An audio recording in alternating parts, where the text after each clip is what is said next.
नमस्कार साथियों, मैं आरती आपके सामने उपस्थित हूँ बाबा नागार्जुन जी की एक कविता लेकर, जिसका शीर्षक है अकाल और उसके बाद। यह कविता पढ़कर मुझे बड़ी अच्छी लगा कि इन पंक्तियों को पढ़ते पढ़ते मैं उसको महसूस कर रही हूँ। अकाल के उस भयावहता को मेरे हृदय में वो बातें, वो भाव पहुँच पा रहे हैं।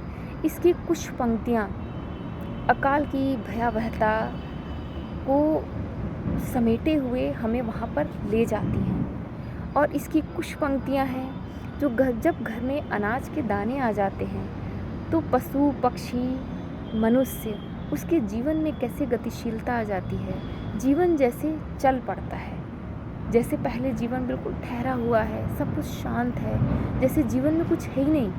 वैसे ही अनाज के दाने आने के बाद जीवन में कितनी खुशहाली और परिवर्तन आता है। साथ ही कहीं न कहीं हमें कविता यह सिखाती हुई चलती है कि जीवन में बहुत कुछ होने के बाद भी भोजन जैसी मूलभूत आवश्यकता का हमारे जीवन में कितना महत्व है।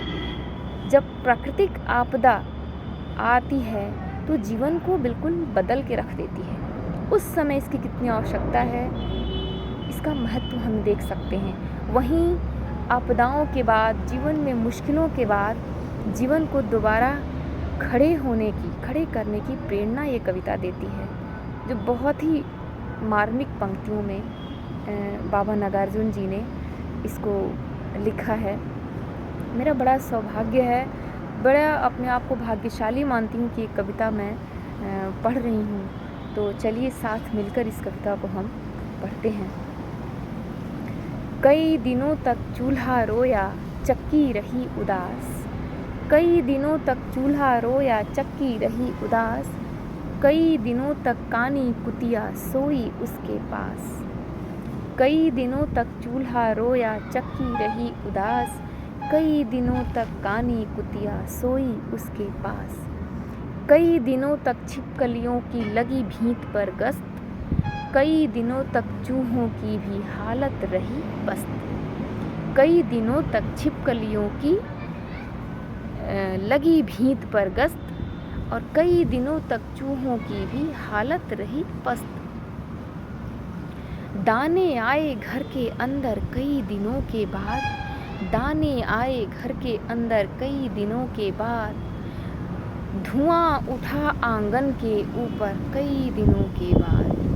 धुआं उठा आंगन के ऊपर कई दिनों के बाद। चमक उठी घर भर की आँखें कई दिनों के बाद। चमक उठी घर भर की आँखें कई दिनों के बाद। कौवे ने खुजलाई पाखें कई दिनों के बाद।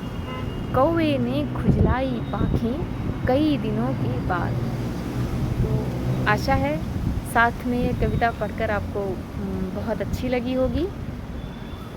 बहुत बहुत धन्यवाद।